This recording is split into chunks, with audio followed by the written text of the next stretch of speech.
ढेर देरी हो गई आज।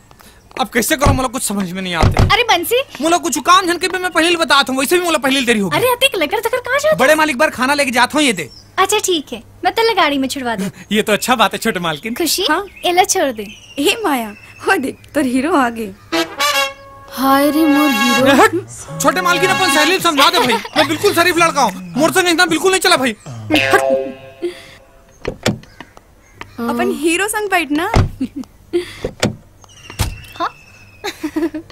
Bye bye.